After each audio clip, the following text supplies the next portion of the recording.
and I think I can start. Dembash, good afternoon.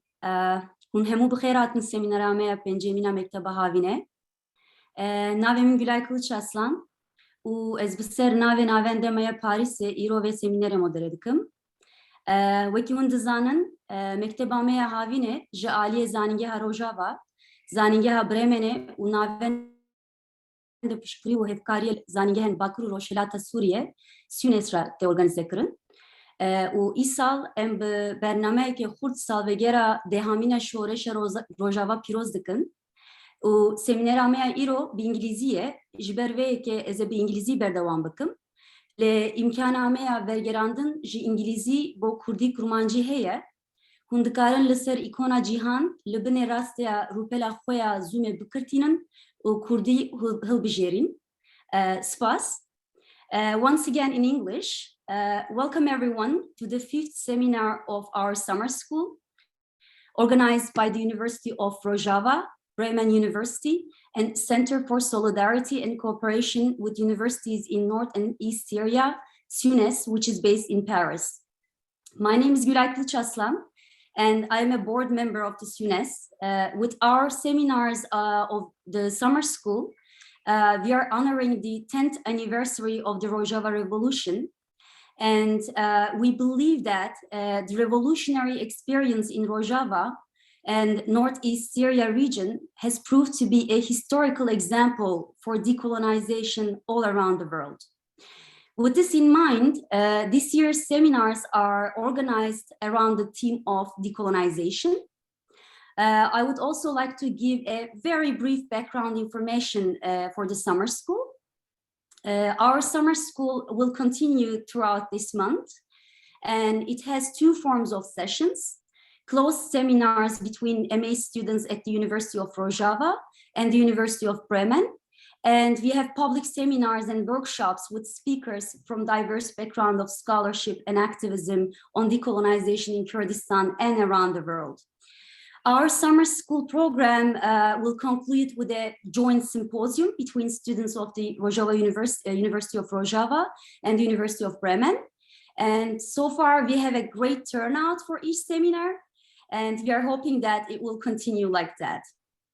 And for today's session, the 5th seminar of the summer school, we are honored to have two great scholars, Dilar Dirik and Nazan Üstündağ. In this seminar, Nazan and Dilar will discuss some of the ways in Kurdistan freedom movement understands and practices decolonization in and beyond Kurdistan. While they will center their discussion on the role and mission of women's liberation in decolonizing different spheres of life from power and domination, they will explore the meanings of and approaches to producing knowledge for liberation on and together with a revolutionary movement in a regional and global political context of war, violence, and criminalization. Through this seminar, we are hoping to have a conversation with our audience around the topic of knowledge production on Kurdistan as an occasion to critique system of power and violence in a manner that connects local to universal struggles for freedom and justice. Before leaving the virtual floor to our guests, I would like to briefly introduce them to you. Our first guest is Nazan Üstündağ. Nazan Üstündağ received her PhD in 2005 from the Sociology Department at Indiana University, Bloomington. Between 2005 and 2018, she worked as an assistant professor in the Department of Sociology at Boğaziçi University. She's currently a fellow of the Gerda Henkel Foundation Patrimonies program. And Nazan Üstündağ's work concerns feminist political theory, political imaginaries, gender subjectivities, and state violence in Kurdistan. She's a member of Women for Peace and Academics for Peace. She recently finished her first book manuscript with the working title Mother, Politician, and Guerrilla, The Emergence of a New Political Imagination in Kurdistan Through Women's Bodies and Speech. We are actually looking forward to receiving the news of her book's publication date. Hopefully she will let us know about that. And our second guest is Dilar Dirik. Dilar Dirik is a political sociologist, writer, and activist. Her postdoctoral research and graduate teaching at the University of Oxford focus on statelessness, women's liberation struggles, autonomy, resistance, and radical knowledge production. She's author of the forthcoming book titled The Kurdish Women's Movement, History, Theory, Practice, which is going to be published I guess, by Pluto Press. And we are very much looking forward to her online book launch. Hopefully it will happen on July 25th. For today's panel, we will have about 40 to 50 minutes of presentations, followed by a Q&A session. So please write your questions in the Q&A box so that I can pose them to our panelists after the presentations. As I mentioned earlier in Kurdish, we have simultaneous translation from English to Kurdish.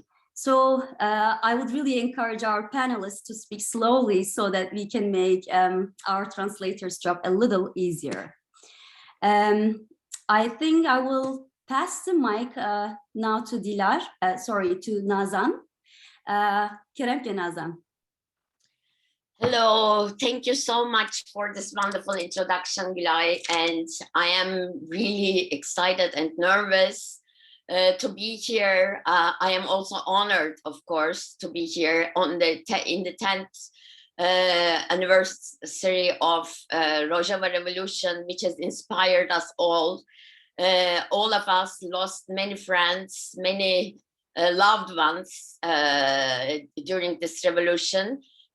So it is not only a scholarly a commitment for me or politically a commitment for me to be here, but also, of course, emotionally very difficult, very exciting, very honored, and emotional. So I want to talk about a little bit today. I want to talk about what I understand by colonization and decolonization, inspired by Abdullah Öcalan's thought. And I want to bring Abdullah Öcalan implicitly. I will not give reference to these names, but I am telling it in the beginning so that there will be no misunderstanding. I am bringing Abdullah Öcalan in conversation with Sylvia Wynter and Fred Moten. Sylvia Wynter is a Caribbean scholar, a Caribbean Black scholar, and Fred Moten is a Black studies Black scholar. Both of them have very inspiring ideas. And I try to bring them in conversation with Abdullah Öcalan to talk about what I understand by colonization and decolonization. And I am doing this in my talk. I will from time to time refer to the term universality. And I want to again start by explaining what the specific way in which I use universality. This is Fred Moten using Da Silva's idea. The universality in my usage means difference without separability. So difference is very important, and as I talk, you will see the difference that the Kurdish freedom movement produces, but the importance is it produces what it produces without separating itself from other contexts, from other thoughts, from other oppressed people in time and in space. So that's why I'm bringing Abdullah Öcalan in dialogue with scholars who are different, but in their inseparability, they together point to a universality. So what do I mean by colonization? What I understand by coloniality is a psychic and material violation that draws limits to our imagination. So colonization, in my usage, is not a historical period. It's not, for example, of course it is, but it's not exclusively Turkey colonizing Kurdistan, or Britain having colonized India, or these kinds of historically specific instances. What I mean by colonization is rather structural, and it involves the systemic annihilation of imagination, limitation, regulation, and destruction of imagination by patriarchy, by capitalism, and by the nation state. This is, of course, the pillar ideas of Abdullah Öcalan. So, and you can see that in our everyday. This is not something that happens and then disappears, or it's not something that happens to certain people and not to others. It is a structural component of the way in which we can envision the possible and the impossible. And as I said, especially in Kurdistan, I hope and I know that this would be a familiar idea, because whenever we produce in Kurdistan or elsewhere images that challenge the way in which hegemonic images or the hegemonic images that are produced about Kurdistan or elsewhere, we see a war over images, right? I mean, think about the war in Rojava, the revolutionary war in Rojava, but also think about the autonomous resistance in Kurdistan, in northern Kurdistan, in Turkey. Whenever we come up with new ways of envisioning our life and suddenly start producing images about how that life can be, those images are appropriated and turned into images of dead corpses. We are continuously encountering images of death, images of destruction, images of annihilation, whenever in a place or whenever certain bodies or certain flesh attempts to produce something that is different without separating itself, something universal. So decoloniality, then, on the other hand, I define as a struggle to overcome these limits to our imagination. So, and I think for me, as a scholar, as a political activist, as a woman, Kurdistan is in that sense irreplaceably inspirational, because it is able to overcome these limits through its everyday practices, through its revolutionary war, and through the images it produces. Now, where does this, in my book that Gülay talked about, that will be published, I try to situate this imagination. Where is this imagination produced? Through what figures? Through what lineages? Through what reverberations? Through what echoes? So I try to follow reverberations, echoes, images, figures, linkages, and leakages through which different Kurdistan becomes a site in which these different understandings of the possible are produced. And I argue that the site from which these new imaginations flourish is the intersection between the freedom movement's ideology and practice and organizations, and the everyday struggle of Kurds as they are trying to link themselves to the world and world. So to go a little bit slowly by what I mean, the Kurdish freedom organization, the Kurdish freedom movement, continuously produces, is an extremely productive site, as you know. It produces ideology, it produces organization, it produces images, figures, it creates constantly new associations, and speaks and talks and practices.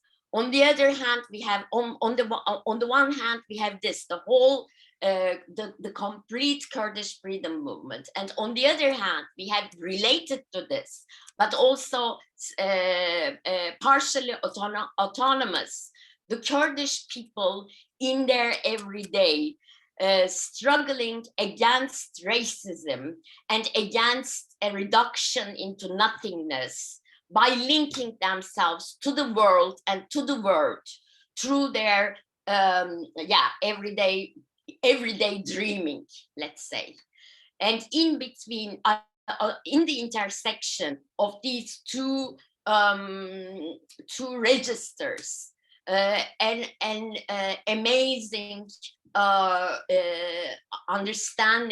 new understanding of what is possible and what is not possible is emerging. This is psychic and material. I want to underline this. So it's about, of course, how we envision the world, how we envision collectivities, but also about how we relate even to our most intimate relations and to ourselves. That is, for example, how we relate to our mothers, to our fathers, to our own flesh, to our own hair, to our own way of speaking, to our own memories. So it is material and psychic. And this is what makes the Kurdish freedom movement, I think, so enduring, extremely enduring, despite all the attacks it encounters. In a way, I like to say the Kurdish freedom movement has an enduring potential of being able to dream and play. If you want, I can talk about this idea of play later in the Q&A section, because I think play is an important term here.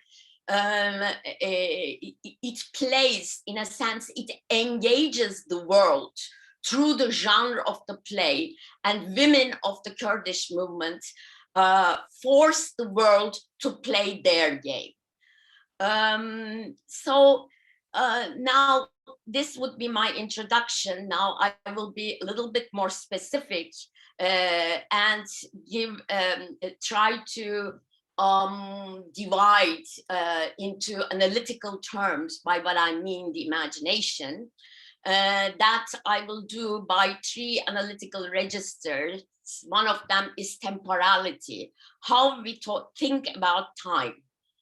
The second one is how do we think about space and spatiality. And the third one is how do we think about our relations with other people and our relations with ourselves. Of course, this could be separated into other analytical registers. This is the analytical register I choose because I think capitalism, nation state, and the family, which is a heterosexual patriarchal institution, these 3 systems, the roots of colonization, these 3 systems organize, arrange, and regulate how we conceive time, space, and relationships. And what the Kurdish movement and Kurdish people in Kurdistan accomplish is transforming these. And by transforming these, what they transform in the end, I will have no time to talk about this, but is the matter of politics, the matter of the world. It becomes, instead of body, the matter of the world becomes the flesh. And instead of the speech, it becomes the voice. But again, I will not be able to maybe that much dwell into these ideas, but think about how temporality, spatiality, and relationships shape our bodies, shape the experience of our bodies. If you want to think of, I mean, even more concretely, how our movement through the spaces of capital, through the spaces of family, through the spaces of the nation state, shape our embodiment and shape our voice, our way of speaking, our genres of speaking, our the echoes that remain from our speech. The Kurdish freedom movement is transform all of that. That's what I am what I am arguing. Well, I will give a brief understanding of what I mean by transforming temporality. Well, Kurds and the Kurdistan lives in a revolutionary temporality. And this revolutionary temporality is a temporality that brings together different forms of temporality. And before that, think about the temporality that capital, nation state, and family makes us live in. The temporality in which we live is, as many scholars, of course, have argued, is a progressive temporality.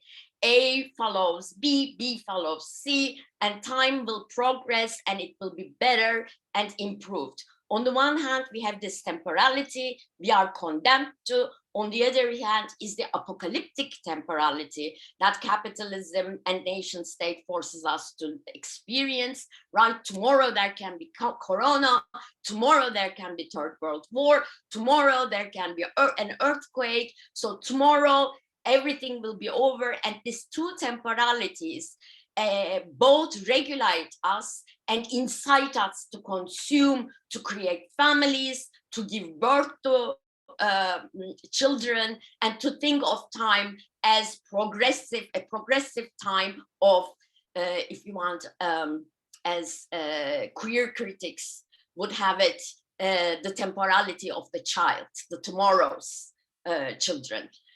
Well, what does the Kurdish movement do? The Kurdish movement, on the one hand, links itself to myth, to the mythological time, by excavating mythology, and by bringing mythology have a bearing on our current life, on our current experience. The goddesses of Mesopotamia, the gods of Mesopotamia, the legends, the myths, the stories, the tales of Mesopotamia start having a bearing on our everyday life as they become inspirational for how we can build tomorrow a post-patriarchal future.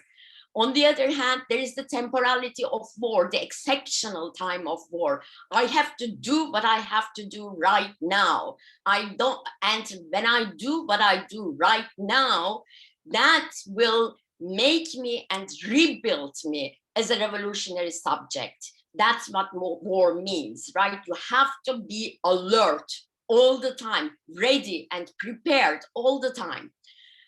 On the other hand, there is the slow time of reproduction of everyday life, the slow time that even the guerrilla, the fighters of Kurdistan have to endure, the slow time of reproduction of organizations, the slow time of teaching and learning, the slow time of relating and investing in friendships and in relations. And finally, we have the cosmological time that is what happens to us when we die, what happens to us once we are no more living. And the quantum physics of the movement allows us to imagine a secular afterlife, an afterlife where what we have done and said will not be disappeared, but will engage in quantum entanglements to further incite other nuances, other possibilities. So cosmological time, in that sense, gives sense to our death and life. Now the Kurdish freedom movement brings all these different temporalities together to create an everyday revolutionary time. This is the time that Kurds are living in, and when you engage with Kurds, when you practice together with them, when you ensemble with them, as Fred Moten would have it, then you would experience this revolutionary time, which is inciting, exciting, and of course erotic, very erotic, in the sense of making, it involves making and remaking of bodily fluids, bodily flesh, the flesh, and the voice. Then there is the spatiality. And when we think about space, capitalism, family, and nation state, what does it do? It regulates our movements and it places us. Okay, in Turkish, what we say, haddini bilmek. Haddini bilmek, meaning knowing your borders, knowing your knowing what you can cross and not cross. This is, we are disciplined into those HUDs, those borders, those limits through the nation's institutions of the nation state, the institutions of the family, and of course capitalism. But the Kurdish freedom movement continuously crosses these borders. And it not only crosses these borders, but it also produces images about border crossing figures. Border crossing in the sense of gender crossing, right? I mean, the women of the Kurdish guerrilla movement are not the kind of women we know. There are different kinds of women, different kinds of human beings that can relate to the nature, to animals, and to men, and to other women in ways that we deem impossible. So they are continuously crossing borders between species. They are also crossing borders because, I mean, it is structural. So Kurdistan is above and beyond national borders. So border crossing is the paradigmatic experience of the Kurdish subject. So also it constantly crosses the borders of politics. What is political? What is not political? What behavior is considered political? What not? What figures are political? How can mothers, how can we envision mothers coming to the streets and screaming slogans and crossing basically both the limits of capital, the limits of nation state, and family. I could multiply these figures. The female politician does the same thing. Is she the representer or is she the represented? She's not the representer, nor is she the represented. She's both all the time. She is walking the mountains with people to become human shields. She crosses borders to obtain the dead bodies of guerrillas. She she buries the victims of honor killings and both the victims of state violence. So she is not again another example of crossing borders and crossing borders of capital. All of you who live in Rojava, I hope people who live in Rojava are attending this seminar. In your everyday life, how the Kurdish organizations change what we understand by gift, by exchange, by barter. What is a gift? How does gift become an everyday phenomena in Kurdish organizations? So these kinds of different forms of exchange, different forms of that cross borders of capital are other examples. Now, finally, I will stop with this last. I hope I'm not yet. Okay. And finally, instead of citizen, instead of family member, so instead of being a worker or employer, the Kurdish freedom movement, what it does is it introduces this marvelous term, heval, right? Friendship into our most intimacy. So friendship becomes the major way in which we relate to other people and to ourselves. What kind of a friendship is this? This friendship is a friendship that must empower subjects to become something beyond themselves. It's not sharing secrets. It's not like the kind of friendship that is regulated under the capitalist nation-state family regime, right? With friends, we share our secrets. But this is not a friendship like that. It is a friendship that will force you to become more than yourself, to constantly transform yourself, and to constantly labor in transforming the other beyond herself. So I think in the end of the day, the world, as Abdullah Öcalan and as some other scholars have taught us, it is time to understand the world through quantum physics, right? We are in a new paradigm in physics, but it should be like that in sociology too. And I think decolonization is engaging in quantum entanglements, in new ensembles, incitement, invitation. And I think the Kurdish freedom movement, what it accomplishes by decolonizing decolonizing imagination is exactly that. And that is why I find it more universal than many claims to universality, because it is the way in which keeping difference or becoming different, not even keeping difference, because Kurdish freedom movement is not a movement that longs to go to the past, because the past, as colonization and colonialism, is a structural feature of patriarchy. The past is not something we should miss. It's not something we should long for. It's something we should also transform and change. So in that sense, becoming different, it never comes to an end. Becoming different without separating yourself from the word and world.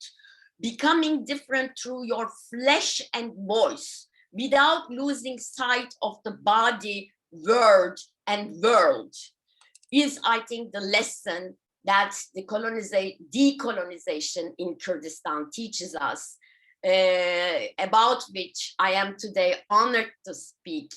And I take this occasion to thank all my friends in the Kurdish freedom movement for making me their student. Wow. Thank you so much, Nazan, for these great points. I think there is a lot to think through, to process. And I'm pretty sure right now our participants are struggling with lots of questions and comments. And I'll encourage everyone, if they have any question, to put their questions into Q&A box. And we will share them after the presentations with the presenters. Saying that, now our second presenter panelist is Dilar Dirik. Please go ahead, Dilar. Thank you so much, dear Gülay, for the introduction, to Serdar, to Nazan for her speech, and to really all the organizers, translators, participants in the summer school. It's really, truly impossible to put into words. I think the historic meaning and also the moral value of this summer school. It's beyond words to describe what it is like to discuss decolonization in the context of the University of Rojava. which of course came out of the struggle and sacrifices of so many people on so many fronts, and it's embedded, it's a product, it's a fruit of a decades-old anti-colonial, anti-patriarchal political movement. So I'm truly feeling very honored, and I'm also nervous and moved because of this occasion. Biji Rojava. So as many people listening will probably know, of course, the Kurdish freedom movement is a popular mass movement that attracts people from different regions, from different backgrounds, from different religions and class backgrounds also. It is very noticeable that it is a movement that especially attracts women and young people, people from historically marginalized or oppressed regions or communities in Kurdistan and beyond. And I want to give a bit more of a sociological and political understanding, my understanding of decolonization in the context of Kurdistan. And I find it necessary to first draw out a bit about the characteristics of this movement, which is also a popular one. It's a mass movement, it's beyond borders, and it's an internationalist movement as well, that unites on one hand genocide survivors, guerrilla fighters, political prisoners, mothers, workers, refugees, intellectuals, artists, young people, and it's doing so in an organized manner. So this is a very organized movement that also does not see, that also stresses that critique is not enough. There needs to be organizational capacity. There needs to be active building up of something in order for it to become a process of decolonization.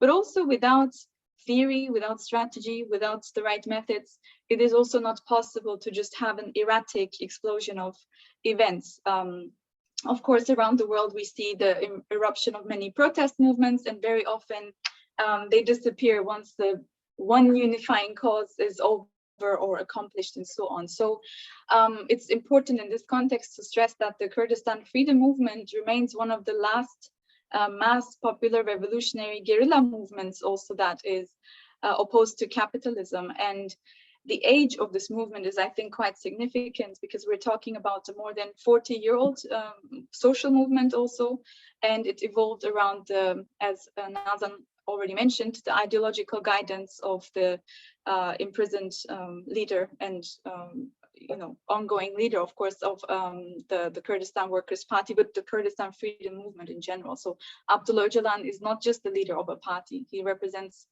really a philosophy, an institution in the eyes of millions of people who mobilize in the Middle East region, but also in Europe. And it's also significant to stress that this is an intergenerational movement. It has mobilized entire families, entire tribes.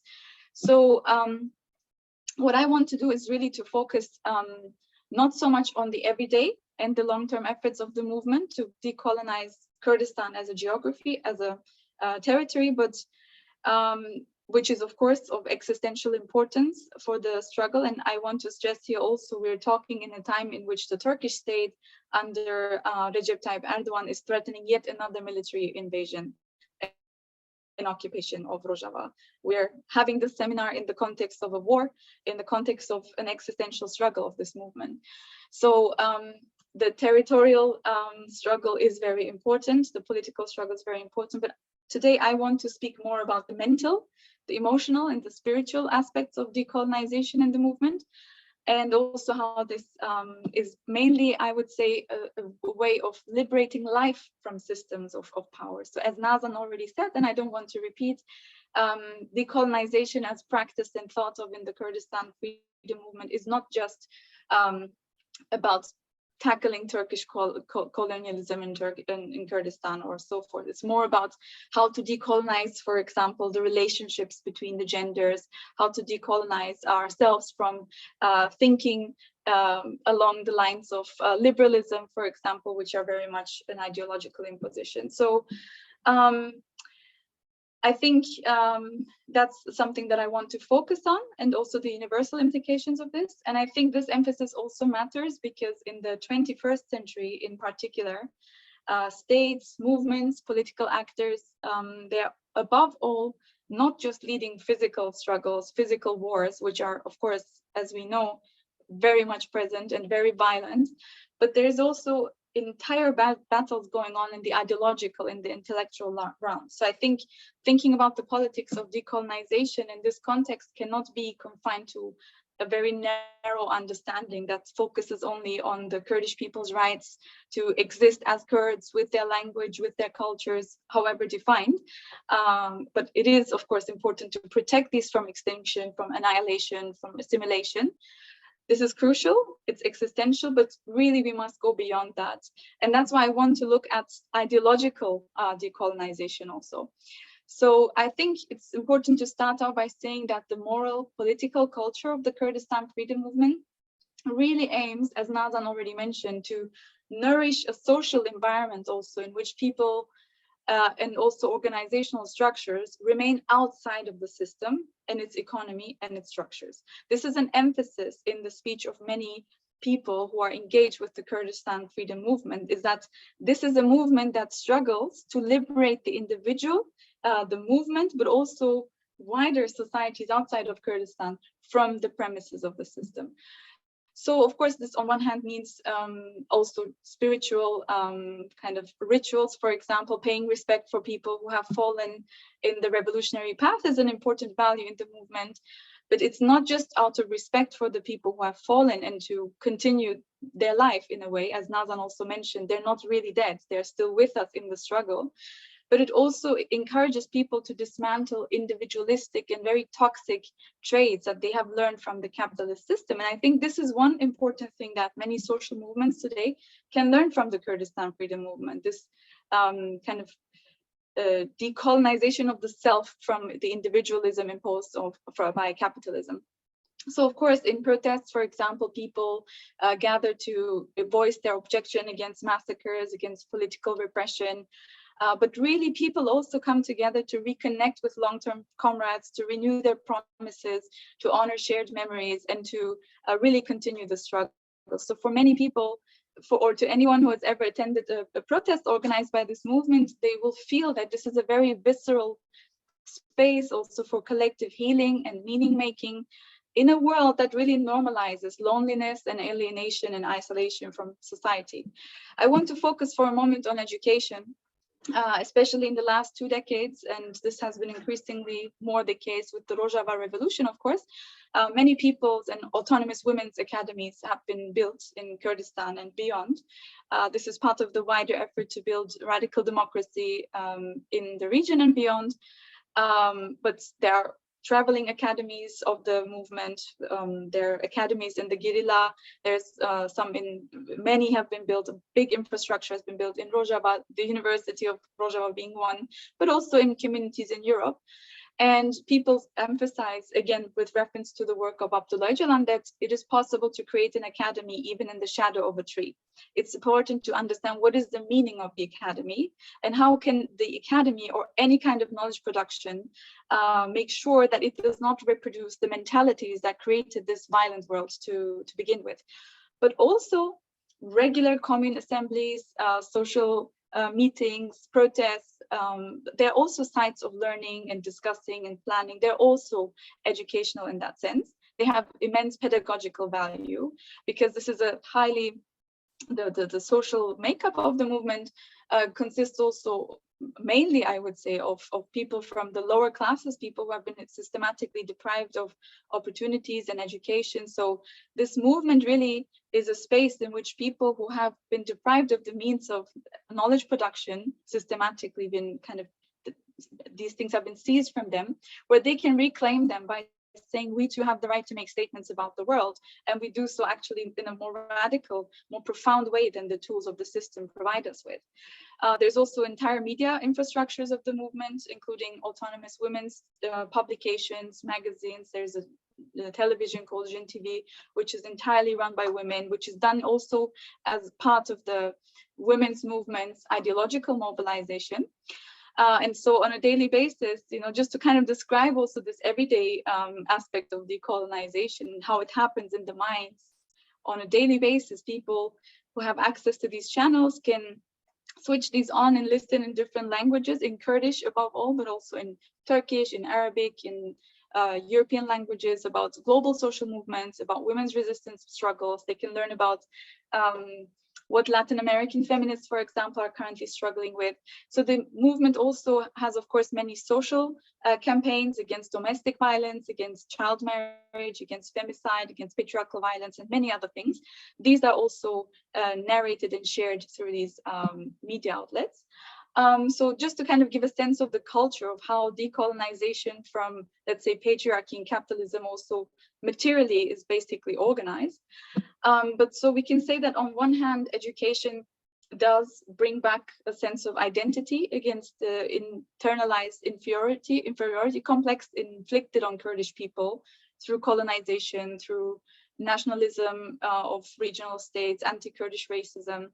But on the other hand, in a much more profound way, it also serves to decolonize society from patriarchy and also human history from state and state civilizational narratives. So it's important to stress here that this kind of education is really not designed to prepare individuals for professional life under capitalism. And I'm saying this because many people see how the educations are organized and are quick to call this a sort of like indoctrination or what, but actually this is an education that aims to it's basically an ideological formation to foster internationalist, anti-capitalist, and anti-colonial personalities among historically marginalized and dispossessed people. This is not an education that helps you get a job in a professional environment under capitalism. But this creates a kind of radicalism, a reflex against fascism, which is so important to the social reproduction of the movement.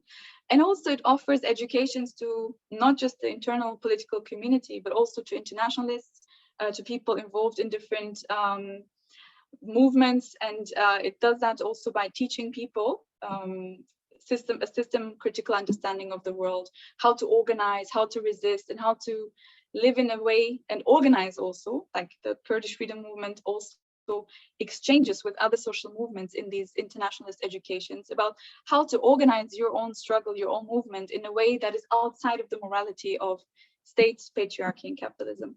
So yesterday, of course, there was a talk on genealogy. I don't want to repeat what has been said. It's a brilliant talk. And as Dilar mentioned, I think these will be up later so people can catch up. But it's important here maybe to just mention that genealogy as the science of women and life that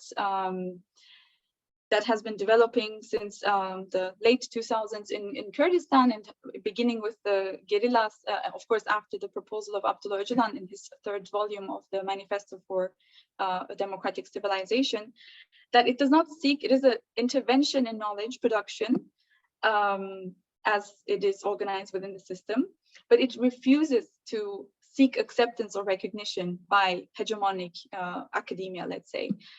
It criticizes its Eurocentrism, its Orientalism, the male bias, positivism, and its engagement with academic knowledge production, for example, is also a way to help it overcome, including feminist theory, overcome its tendency to fragment life and to monopolize and patent knowledge and knowledge production. So, and this is done by drawing on the movement's own sociological insights. I think when we talk about decolonization, and many people criticize that it is often turning into this kind of buzzword, for example, it's important to stress that a movement that has for more than 4 decades engaged in mass revolutionary organizing across regions with people from different religious and ethnic backgrounds, with so many claims to, for example, dismantling patriarchy inside Kurdish society and beyond. Of course, it has its own knowledge production. It has already this massive accumulated knowledge that it is willing and that is constantly sharing and reproducing. So it's, for example, in genealogy works, it is often criticized that feminist and queer theory often resort to highly inaccessible language that they often tend to be at risk to be removed from their radical histories, removed from their independent critiques as they get institutionalized into the state or money and bureaucracies and mechanisms of gatekeeping. So what does genealogy work do against that? It develops methods to commune knowledge, to share it, to make it widely accessible, to discuss it, to make it democratically accessible, to encourage people to join the works. And this is also done by writing perspectives, intellectual perspectives from the revolutionary women's movement's perspectives on ongoing political events. It's being done through TV programs, publications. So in a way, genealogy and other works of the Kurdish women's movement, they develop a big picture analysis that also empowers people who have never had, let's say, a formal education to become system critical people, to give them back the right to have a say in saying this is not how the world should be and this is our objection to it. So it develops a language of critique that is also quite revolutionary and radical because it is so democratically available and kind of reproduced. So I think these things matter. I may just say a few things about also the fact that this matters, the taking seriously the knowledge and the critiques produced by ongoing 21st century revolutionary radical movements like the Kurdistan Freedom Movement is very important. It's for people who are especially engaged in, let's say, studying social movements and so on, because it's truly a matter of ethics and politics to take this knowledge seriously. One can just not ignore what this movement has to say. And this is unfortunately very often the case, that people, although the movement and many other social movements, many other radical critiques from the global south, from indigenous feminists, from Black feminists, have historically criticized, for example, positivism. And positivism, as you may know, is an approach to science that, to knowledge that privileges scientific facts and testability and objectivity. And this has been historically a way in which the powerful could legitimize their claims to truth and to objectivity. And this has been criticized across the globe. And still, ironically, we study in European universities, for example, contemporary social movements exactly through positivist methods, by taking what they do and measuring them and looking at cycles of what, like very quantitative ways to try to measure how people seek freedom. It's quite a contradiction, actually, especially considering how rich are the theories produced by people in struggle. So often you see there's this huge gap between the women's struggles in the streets and the stuff that is being circulated behind kind of gatekeeping mechanisms in the universities. So, so in the context of the Kurdish freedom movement, for example, just to give an example, people often quite superficially engage with a few bits they have picked up about the ideological language of the movement. And then they go and do some fieldwork, a few interviews with people at protests.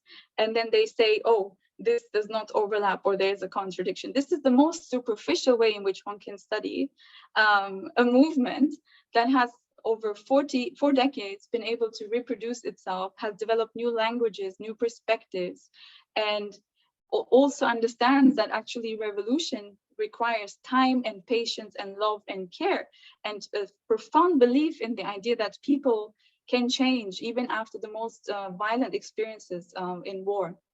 So I think how we relate to the movement's knowledge production is very important.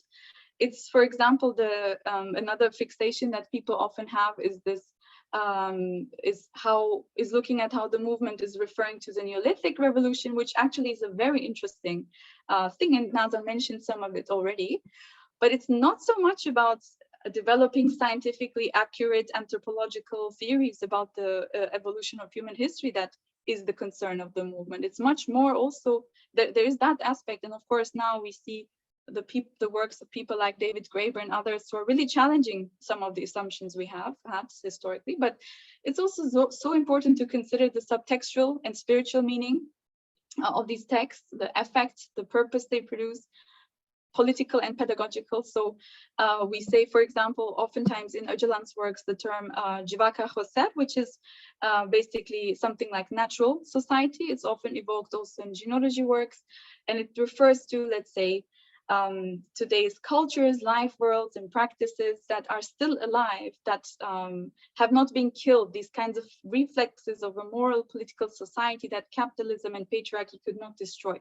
And actually many anti-colonial indigenous feminists make very similar kind of comments about how colonization has torn the social fabric in their lives and kind of dismantled social relations. So an interesting path of engagement here would be to see that the Kurdistan freedom movement is a movement that has spent decades to turn this kind of anti-state hypothesis that it proposes into a mantra, into a ritual, into a way of life, a political program. So democratic confederalism, democratic autonomy, these are not just technical infrastructural things. And this is why it's important to note that when producing knowledge about the Rojava revolution, which much of that has increased in the last decades, we cannot use liberal democracy indexes. We cannot use measures proposed by World Bank and the IMF and other forms of measuring development when we try to make sense of democracy in Rojava, because its reference points are so different. It's a revolutionary reference point, which also looks at spiritual liberation of people. There are certain things you simply cannot measure through positivistic theories, and this is something I think really people need to really internalize, that this is really a contradiction. But I want to just wrap up by making a few comments about what I think are tasks and responsibilities for knowledge production in these times. Again, reminding us that we're currently still facing very serious situation in Kurdistan, and states, as I mentioned at the beginning, use today more and more power and hegemony and perception management also to achieve their interests. And social media, these are all part of that. And I think decolonization today really also means ideological self-defense against these tools of historical distortion and perception management. I want to give a quick example.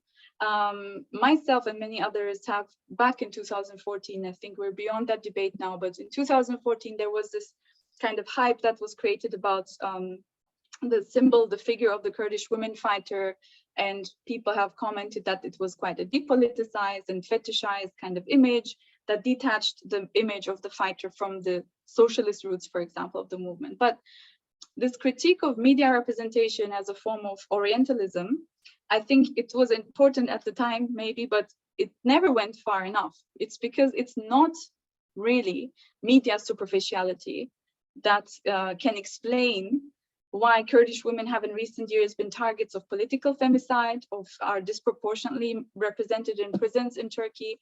It's Orientalism or any kind of media critique does not suffice to really make us understand what happened. I think a much better way of looking at it is through what movement often calls Shere Taibet, which is special warfare. And really, I think the ways in which revolutionary horizons today get distorted along lines that are made digestible to global audiences is really a very important site for decolonization.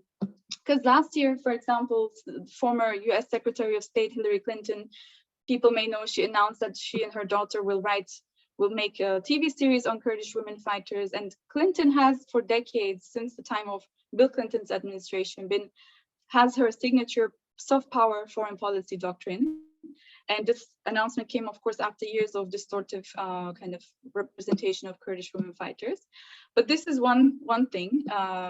And very similar things are done by European governments, for example. We know that Kurdish communities are organizing along Abdullah Öcalan's ideas also in Europe, and they're routinely demonized, criminalized, surveilled, deported. And at the same time, platforms, scholarships, resources have been made in the last couple of years, think tank affiliated institutes and so on, to reward more system-friendly Kurdish individuals or political groups in a time in which radical Kurdish politics really drew attention from so many social movements around the world. And this is the case, especially in Germany, a country which has strategic relationship with Turkey. And Germany is really at the forefront of ideological demobilization and sustained co-optation of refugees and migrants, and civil society sponsorship is, for example, one very big aspect of that. I don't have time for that, but there's a very good body of literature on the politics of power and civil society sponsorship and the kind of depoliticizing, de-radicalizing, fragmenting effect it has on, for example, in Palestine it had and elsewhere. But really, at the same time, we see a massive criminalization of the Kurdish freedom movement structures, a stigmatization of Abdullah Öcalan, this kind of total censorship when it comes to the wars that NATO, war crimes that are enabled by NATO. Because this is the case that the Kurdish freedom movement is without a doubt one of the most radical and community-rooted and well-organized movements in Europe. It is also a massive European social movement in that sense. It's not just in Kurdistan that it is struggling. And it's in Europe also that it leads a struggle against police violence, against surveillance, against criminalization. At the same time, we see, of course, in the occupations that happened in the recent years in Rojava and elsewhere, Turkey is using mercenaries that are basically remnants of Al-Qaeda and Daesh, and nobody is talking about it. Human rights reports are also reproducing this apolitical, ahistorical analysis by just focusing on abuses. You speak about abuses without talking about occupation, without talking about imperialism, without talking about all of these things. So Turkey is able to do entire demographic change by using remnants of Al-Qaeda in the region. And at the same time, the Turkish state continues to impose isolation of Abdullah Öcalan to prevent political dialogue, all these military operations, and then there's European governments becoming more and more female friendly, but they criminalize women, Kurdish women who are seeking alliances with women movements in the world. The French state, where 3 Kurdish women were assassinated in 2013, Sakine Cansız, Fidan Doğan, and Leyla Şailemez, it continues its silence. So these are things that also feminists, for example, need to really think more about in the ways in which their states, their governments are continuing the colonization of lives of women elsewhere. So what I want to draw here, and I will wrap up in one minute, is that we can really see that, you know, by picking up, amplifying certain aspects of the Kurdish struggle in distorted ways, this is another form of colonization. It's a colonization of the imagination. It assimilates young people. I'm speaking here directly to my generation and younger people, that we are made to kind of sympathize or embrace these like Euro-American frameworks of depoliticized notions of civil society, human rights and stuff, at the same time as we are expected to distance ourselves from an ongoing political movement that has such a radical revolutionary horizon. This is something very important that young people should be extra sensitive about, because the imperialist powers' relationship to the Kurdish question is really a carrot and stick approach. We know what kind of Kurdistan is allowed in that context. It's a neoliberal one, it's a domesticated one, and it's one that really explicitly distances itself from, for example, the things that are proposed by Abdullah Öcalan and the movement around him. So I think, just to say this very last thing, it's very important, I think, to see how it is possible that Hillary Clinton, just as an example, proposes to do a TV show on Kurdish women fighters and at the same time engages in policies to murder Kurdish women on the other side of the border. This is not something we should just kind of ignore as, oh, why is she doing that? And it's so silly. And we need to stop this kind of discourse of giving credit to people who are very well knowing what they are doing when they are trying to undermine revolutionary horizons, I think, in different parts of the world. Because the Kurdistan liberation movement had a massively radicalizing impact since 2012. It has mobilized so many people, it built so many bridges. It is at the forefront also of saving feminism or women's liberation from co-optation into liberal and state discourses. So I think, in my opinion, what we can do is to really not shy away ever, because it's something that's very close to my heart also, as somebody who started her research as a young person. And I have seen so much policing of my thought and my speech from people in academia or elsewhere who were trying to depoliticize. I mean, people are young and they make mistakes maybe, but criticizing is different from stopping somebody from being political. And really, we need to embrace the feelings of care and respect that we have for historical and contemporary freedom movements. We need to resist the dominant system's ideological perception management and its cultural and political assimilation methods, which are extremely subtle sometimes, and they manifest in our social relations, in our cultural consumption. And we should not give in to dominant frameworks that normalize.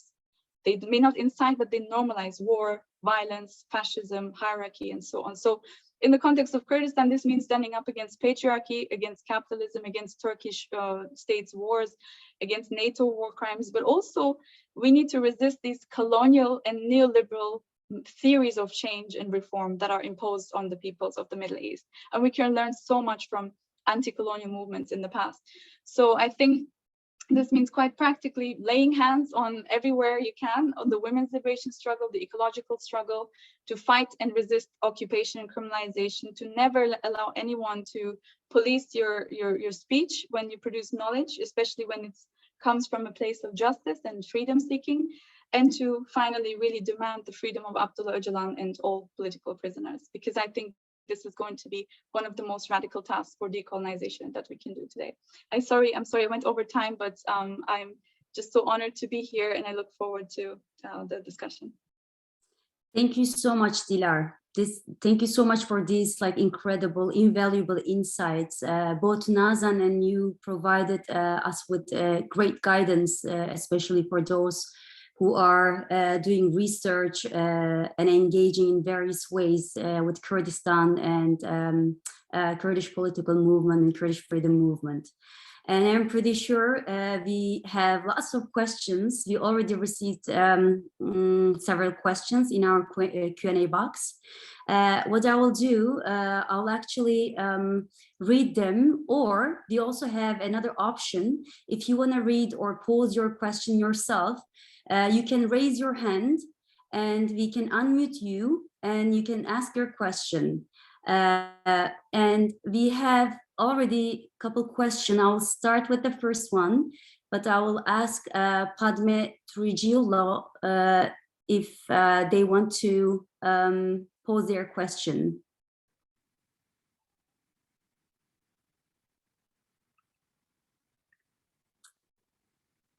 Yeah, I guess like I will just wait for people to decide whether they want to raise their question themselves, and start with the first one.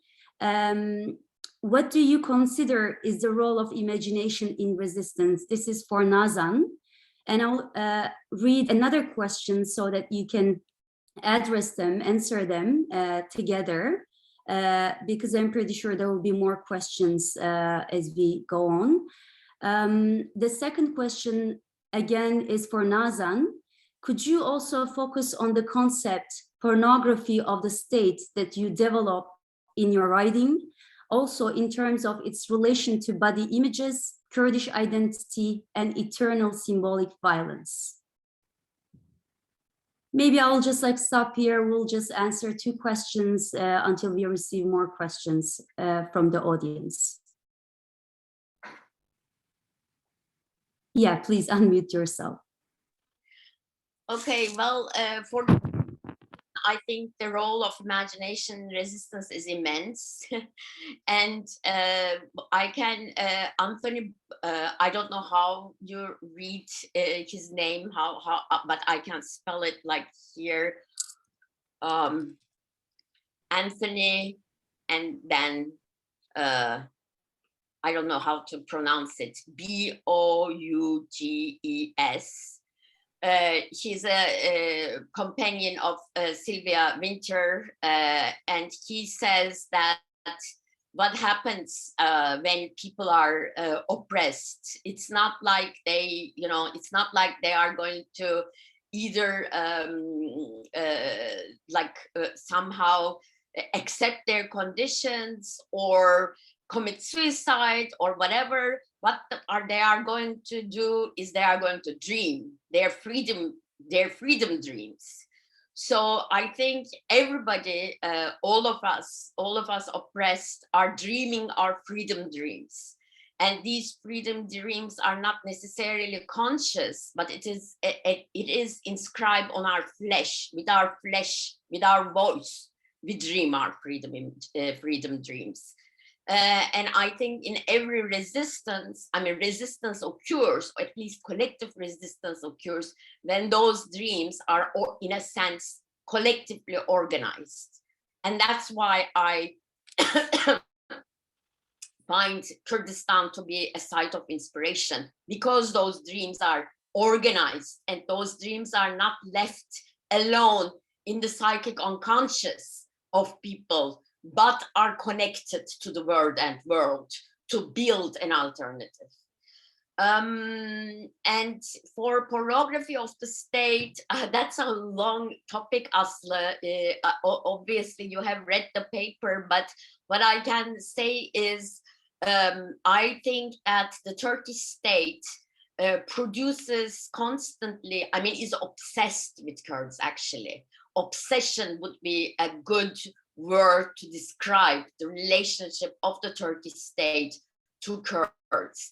And in this obsession, it continuously produces images about Kurds. It never, I mean, there is never an emptiness of Kurdishness. On the other side, completely the opposite. The public is saturated with images of Kurds. Dead, alive, stripped, put in prison, tortured, right? And I think that produces a particular pleasure in Turkish audiences. And I think bringing together pleasure, image, and watching and satisfying, in a sense, experiencing a self-satisfaction through those images and feeling yourself as an actor, as an actor in the making of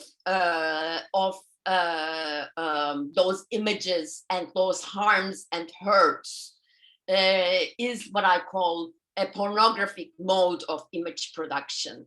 And I think all states, the state structure depends on those images. That's what I was trying to articulate in that paper that you referred to. Thank you so much, Nazan. We have many questions, actually. I'll just read a couple of them.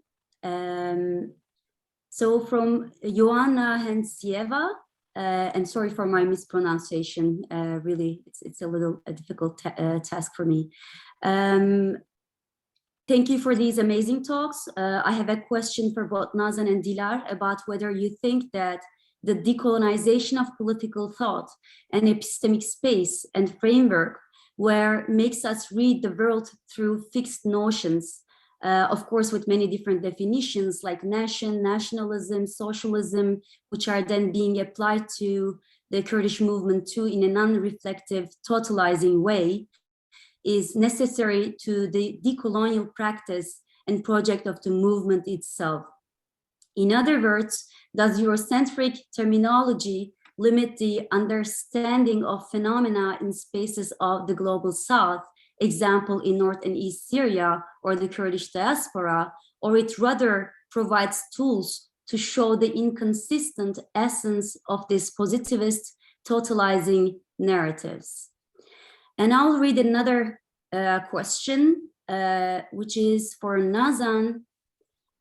What is the perspective on human-environment relationship arising from Abdullah Öcalan thought? Is the domination on nature directly related with the domination of men over other men? If yes, is overcoming domination of men over other men a precondition to overcome the domination over nature in the sense proposed by Mary Bookchin? And I think I will read another question for Nazan so that we can address the questions asked in the box. Could you, Nazan, elaborate more on what you mean by living in quantum time and how we should interact with the past given quantum time? Should I begin? If you like. Okay, so the two questions, I mean, the human, yes, of course, but I don't think one determines the other. I think they are interdependent. I mean, the domination of nature and domination of man, one of them does not come before the other, let's say. I think they are both articulated in relation to each other. That's, I would, and practiced in relation to each other. That would be my answer. Quantum time and how it relates to the past is a wonderful question. I am inspired by Abdullah Öcalan and Karen Barrett. when I talk about quantum entanglements and how quantum time informs the Kurdish freedom movement, or rather how decolonization occurs in quantum time.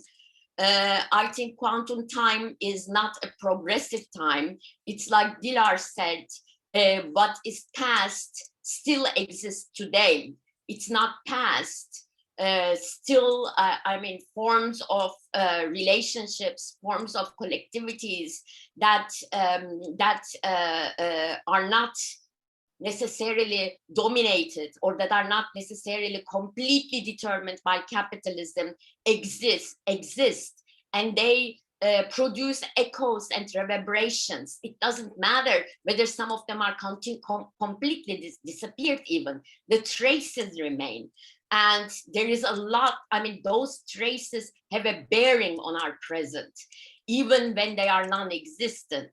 That's what, because right quantum and quantum physics invites us to operate with waves, with organisms that are, and with particles that are invisible or smaller than the atom. So I mean, all those traces and bringing those traces into our present is, I think, a work of decolonization, which the Kurdish movement, again, as Dilar have explained, does through its reference to myth, but not only to myth, but also to martyrs, to people who are not living anymore, or to traditions that are not living anymore. And moreover, quantum time also means that we are not limited in our space in terms of time. Other times of other spaces have a bearing on us too, which makes me relate to, I mean, which brings me to the last question. So communist movements around the world, I don't think communism or socialism is a Eurocentric way of looking at things, because these are heritages of world mobilities. I mean, there has been, before Marx talked about socialism, before anarchism was ever mentioned as a word, anarchist ways of living, communist ways of living were resisting and were there making, in a sense, even today, it's continuing its reverberations and echoes.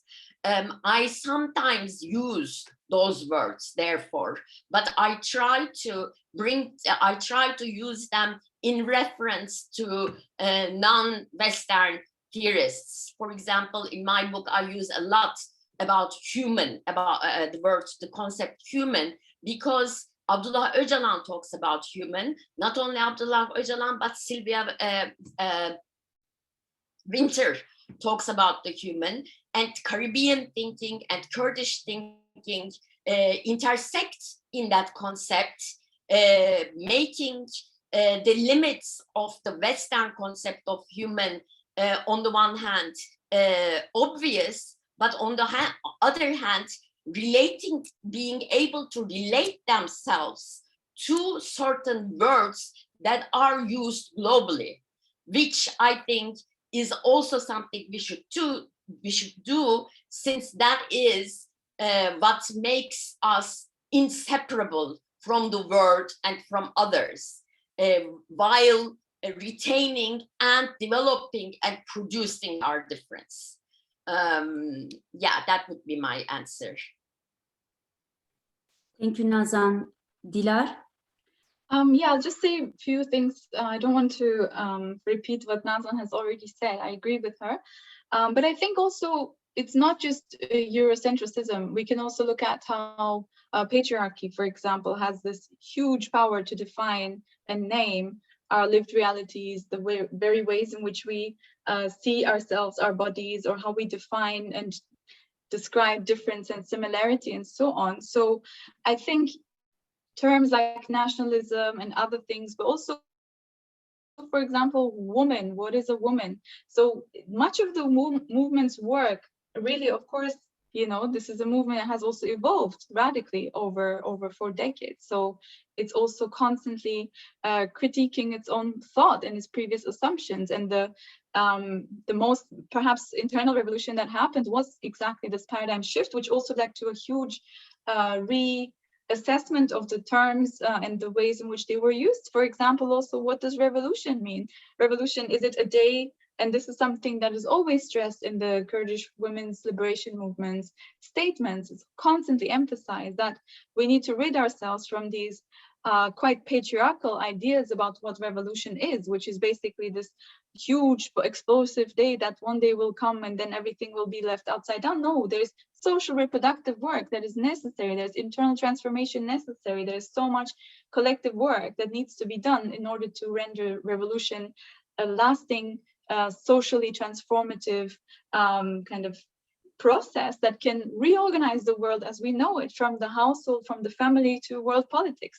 So in that sense, revolution, as the movement always stresses, is not a day in the calendar. This has been actually the kind of slogan of, for example, the women's conference, that the International Women's Conference organized in 2018 in Frankfurt, which there will be a second one later this year.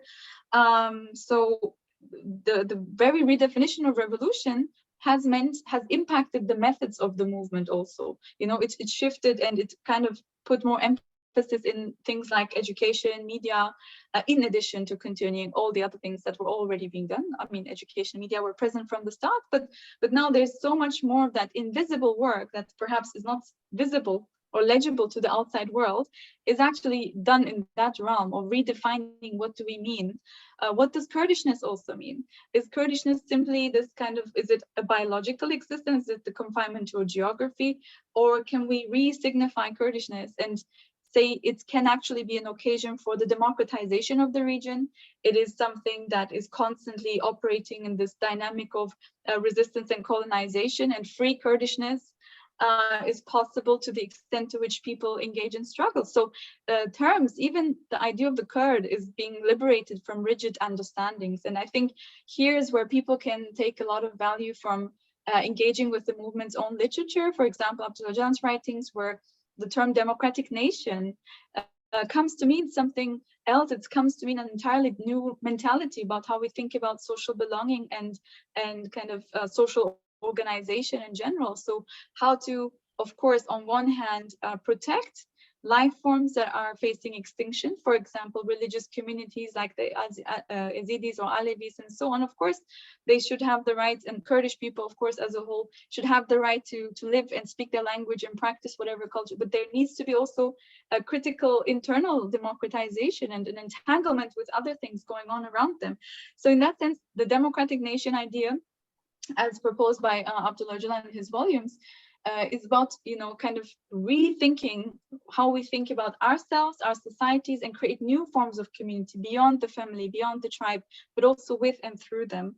So I think in this sense, we need to always maybe be cautious before calling a certain term in a certain way, because we need to see people constantly, this is not just in the case of the Kurdish movement, they are discussing the meaning of these terms. They are discussing how they can be renamed, how they can mean something new, including words like revolution, the Kurdish nation, the political struggle. These are all terms that maybe the starting point. And of course, here is important to stress that nationalism is still very much present in the minds of many people, even if they are, let's say, subscribing to these ideas. But that too is a struggle. Somebody does not just overcome their feelings of nationalism or chauvinism just because somebody tells them to. This too is a struggle. Maybe, for example, the ecology struggle is a good example, when it became a core agenda item of the Kurdish freedom movement, and it's still a struggle. So many people don't care enough about the environment in the movement, although ecology is.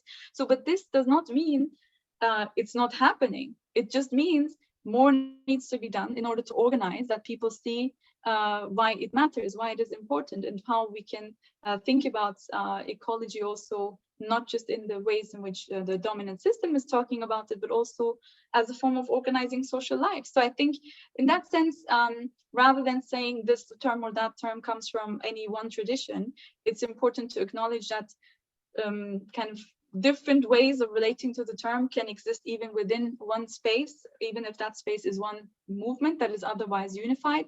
But the struggle for terms is one that is ongoing, including even what does revolution mean? And that impacts people's methods, but it's something that is constantly being organized. The struggle for these terms is also organized in education and media and so on.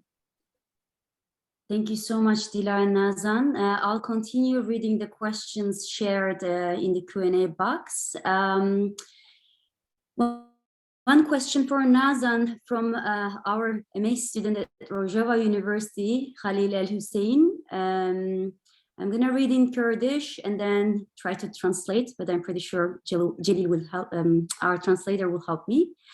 Gelocha bedena metingeri liser hati meşandın de heman demada dikare snore bedene derbas bike. It might be translated like, how can a colonized body cross or go beyond the limits or boundaries of its body itself in time? And the other question is addressed to both Dilar and Nazan. I have somewhat general question for both speakers. As it is obvious, the colonial states on the soil of Kurdistan, in addition to their despotic power, target the spaces of emancipatory knowledge production in the Kurdish field by the new infrastructural power that dominates the everyday life. In this new necropolitical arena, how the Kurds can create their own decolonial knowledge and practices. And I'll read another question. Let me see. Again by Aslı Telli. If there is time for this question, I'll be really happy. She says, do women's movement and organizations relate to decentralized autonomous organizations, DAOs? You know, DAOs are a current signifier of commons in the 21st century, also introduced by Murray Bookchin. And this question is for both of you.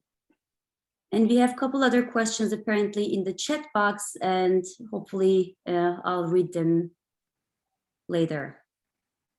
Who wants to go ahead? Nazan? Okay.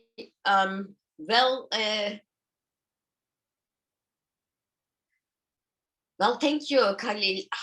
I hope I meet you one day, since you are a master's student at Rojava University.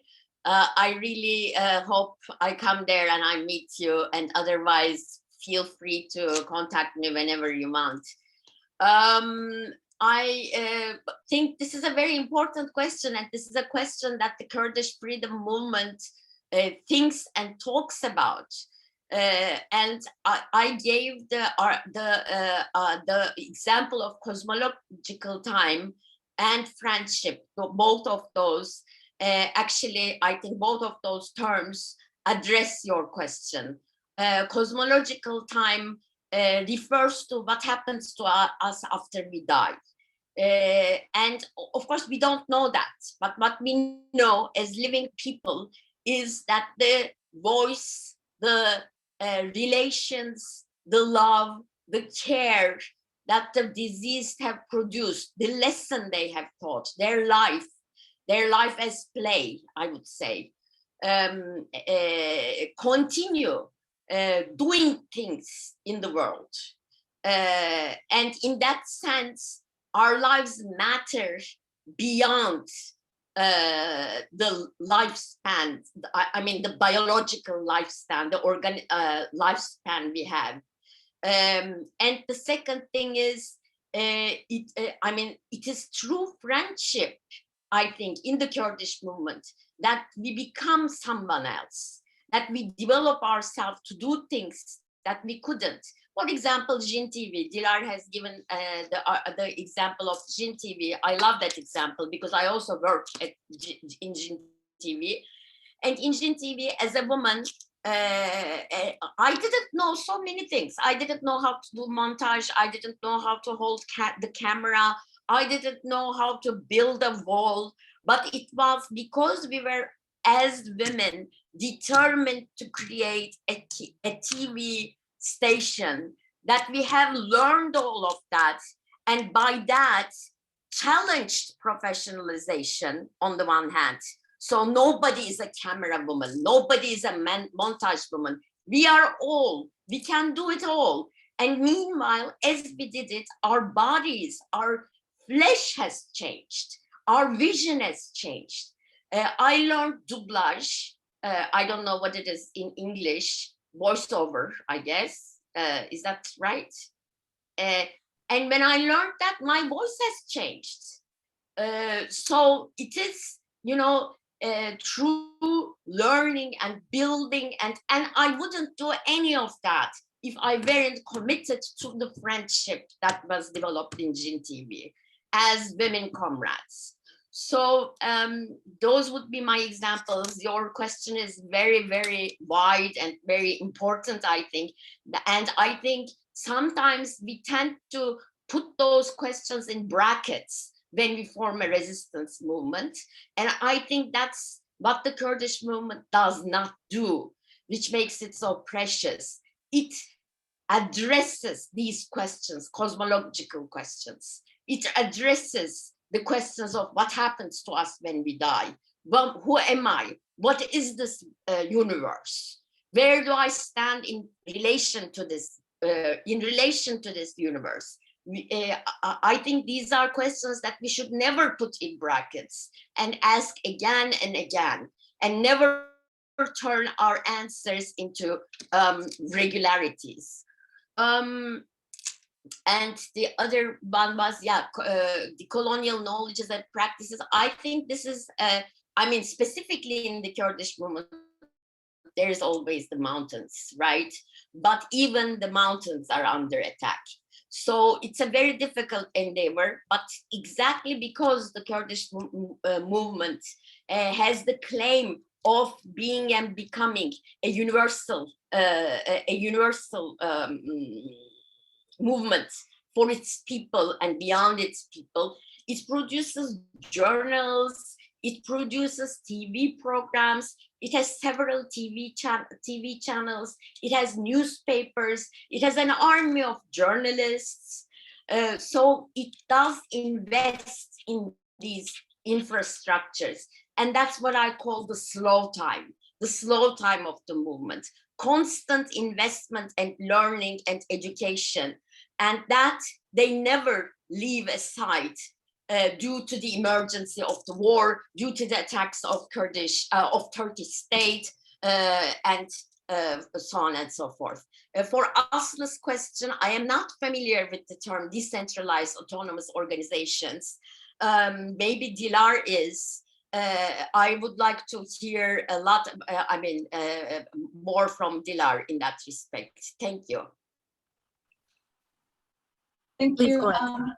Yeah, so I'll try to respond to the first question. I think in addition to what Nazan said, I think it's not just the infrastructures that are being attacked, it's also really the content. And I think whilst, as I think we both have pointed out, the existence of autonomous media structures, of educational works like this, the entire, let's say, social culture that is, you know, produced and enabled, these spaces that bring people together, these are all very important things, right? Because, for example, these acts, these speech acts, these gathering acts, they have also brought together people who may not have met before. I actually always like to give the example of one time some Italian activists were saying that during 2014, as they became aware of the struggle in Kurdistan, the Kurdistan freedom movement in a way forced them, the different groups that had not spoken to each other for many years or even decades because of ideological differences, it forced them to sit and just talk, and see what can we do together. I think this is one of the most important, and for me the most meaningful thing that this movement is doing, especially the women's liberation struggle, is to say we may have our differences, but look, there's war, there's violence, there's fascism on the rise, we need to find methods also of debating. So it's something that I always find very sad when observing dynamics in different political spaces, which I'm familiar with, social movements, for example, in Europe, is there's this very quick way in which people give up on each other. They give up on each other because somebody said something wrong, or they were not very thoughtful when they did. And sometimes people do horrible things and they need to be held accountable. But if, for example, just to take the example of violence against women, there's so much violence against women in Kurdish society, including in organized among organized communities. There's femicides happening, and sometimes the perpetrators are people who go to protests, who are very powerful in their political beliefs, but they don't live them. So what do you do then in this case? Or for example, in Rojava, in Mahmur, in places where the movement has these mass communities that live together, do you just kick out anyone who does not, or do you try to understand where this violence comes from and try to find mechanisms of self-defense for women, and at the same time accountability and structures in which you can find a language for social peace without compromising on anyone's freedom, including especially women's autonomy and bodily safety and freedom, really. So in that sense, this kind of understanding that the people's violence, the domination that kind of creates certain acts of violence, is nothing inherent to any gender or any person in particular, but it is learned by the system. So it can also be unlearned. So it's a very rehabilitatory, transformative movement in a way, also in how it relates to justice, that justice above all needs to also happen inside our own communities. And this is where the women, for example, increasingly know they can rely on the women's movement to back them, that there will not be any step taken back when it comes to certain questions. Does that mean, does the very existence of a strong women's liberation movement automatically eliminate, abolish patriarchy? No, there's work that needs to be done also together with the men. There needs to be spaces of discussion. And I think this is something that also applies to social movements more broadly. People don't have the luxury of just quickly giving up on each other. So I think what I want to say in response to this question is this, the Kurdish freedom movement really, and this is something that I say really from the purest place of my heart, maybe, and also knowing that this applies to other people, is really a forgiving space. It's a very productive, generative space in which everyone can really feel they may struggle, they may not feel great all the time, because there are difficult conversations to be held. There are people who can be violent towards them, but this is a place where potentially they can be there and they can bring up their own let's say their perspectives and actually find ways of organizing a way of dealing with the differences that exist. So it's the philosophical thinking that is actually the most important thing about the movement's approach to education. It may not be visible to people who only see protests or the fighting and stuff, but the education aspect is maybe one of the things that the movement spends most of its time on. And it's really doing it in a way that is outside of the system that we know in terms of education. So I think it's not just the infrastructure physical that is under attack when we speak about, you know, what is attacked in Kurdistan. It's this way of thinking. It's this way of really putting enough care, long-term belief in that people can change, that inside our communities, we also have all sorts of things to deal with, but it is possible and we should not give up on each other. And this is the kind of hope I think that really has been kind of reproduced as people got to know the movement, especially from 2014 onwards. So this commitment to be a mass movement without, as Abdullah Öcalan says, for example, a revolutionary cadre, like a cadre of a movement, or anyone's comrade should not simply be the uncritical reflection of the society. It needs to embody, the person who claims to do revolutionary work needs to embody something that also shows that they are trying, or in some ways have overcome themselves. But how do they also make sure that the entire society becomes revolutionary, and that the revolutionary organization is not, as in the tradition of older parties, for example, in the 20th century, quite detached or in some ways hostile to things inside society, including social relations that actually are, you know, expressions of love. How to also not be so hostile towards society and community in ways that just alienate people. So this is where we can say the Kurdish freedom movement, similar to other things inside the region, is trying to become a culture. It's becoming a culture that is not a traditional kind of culture that reinforces patriarchal control and other things onto society, but it's also not this kind of reformist movement of social engineering that is trying to just kind of attack the few things, social bonds and relations that have still remained intact. So it's trying to navigate through these spaces. So in that sense, I think when we think about infrastructure, we need to think about that, but also the content and what exactly is under attack when we say the movement is under attack. It's really not just the physical, and I think we need to increasingly pay attention to that. And I don't really have a familiarity either with that specific concept of decentralized autonomous spaces, but I mean, in many ways, as Nazan said, many of the things that the movement is doing in terms of building up autonomous infrastructure in all spheres of life is very similar to other existing concepts around autonomy that have developed elsewhere. So I don't want to do injustice to the question, so I think I'll just leave it there. Thank you so much, Dilar and Nazan. I will just read a couple questions, and we only have 2 minutes left to wrap up. So I will kindly ask you to kind of include your answers in this wrap-up final remarks. So the question is from Ömer Paçal. My question is about the mythological aspect of the Kurdish movement. The movement, particularly Öcalan, has intensively used the concept of mythology to contextualize his arguments that includes the mythological characters, epics, narratives. Is this an effort to decolonize the time/temporality? Also, how the mythological knowledge can help us to decolonize the secularized/modernized/colonized knowledge and history, particularly the concept of the past. There was another question in the chat box, if I'm not mistaken, and it was asking about how the trans and non-binary identities intersect with the Kurdish women's movement. Thank you so much, everyone. And we are over time a little. Sorry about that. And I will just give the floor to our presenters to give their final remarks. Thank you so much again. Actually, I really don't have time, but to Ömer's question, I hope I did give an answer in terms of mythology and how the notion of past transforms when we think of mythology having a bearing to our present. But you will read more in my book about that. And when it comes to intersectionality, I think this is a very important question.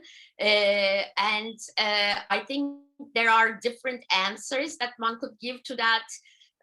But I can say that there is not a strong non-binary movement right now in the Kurdish freedom movement. But there are many different organizations, small organizations that have an impact on the movement and that engage in very important conversations with the movement. I am not, but I would also like to remind everyone that I mean the whole Kurdish freedom movement, or rather Kurdish guerrilla movement, is a movement that has chosen a sexuality, which is of course a queer identity, in the sense of not engaging in sexual relations. They are refusing heterosexual relations and homosexual relations. So they are, and in that sense, I think there needs to be a much more serious conversation about intersectionality in the Kurdish movement than we already have, which continuously tests the Kurdish freedom movement on the basis of whether non-binary identities can express themselves within the cadres or within the freedom movement. I think it's much more complicated than that. given that the movement itself does not fit the heterosexual sexualities that we are familiar with, that are created through the institutions of family, capital, and nation state. Thank you so much, Nazan. I will give you more time, Dilar, because I know Nazan has to go. So just before she goes, I want to ask you if there is any update about the publication date of your book, because there was a similar question about that. No, it is not. It has not been launched yet. I gave it 1 month ago to Fordham University Press. So then we are looking forward to that. Thank you so much, Nazan, for your all insights. I guess we'll say goodbye to you, but we'll continue a little bit more. I think we can continue for 5 more minutes with Dilar. Thank you. I love you all. Bye bye. Likewise. Bye. Yes, please, Dilar, go ahead. Sorry about that. Sorry. No, that's okay. Thank you so much. And I'm sorry for the lengthy answers earlier. I didn't realize we would be wrapping up soon. I think I'll just say something very quick in addition to what Nazan said on the question. I think, you know, everything is a struggle. Absolutely, everything is a struggle. The emergence of the women's liberation movement itself also was not something that can be taken for granted in any way. It's also something that constantly is being defended and protected. So in that sense, the liberation of LGBT identities, for example, these are all things that will not just happen without struggle.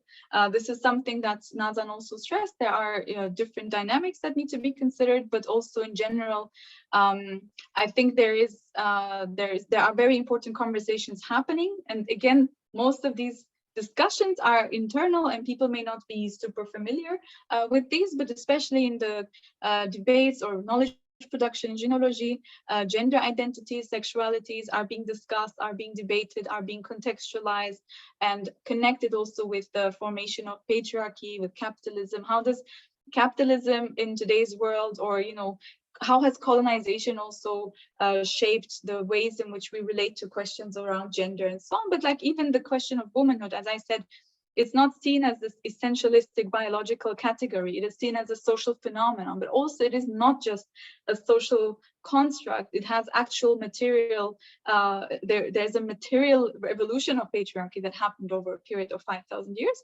So in that sense, I think it's important to stress there is not one line. So people often ask, where does the movement stand?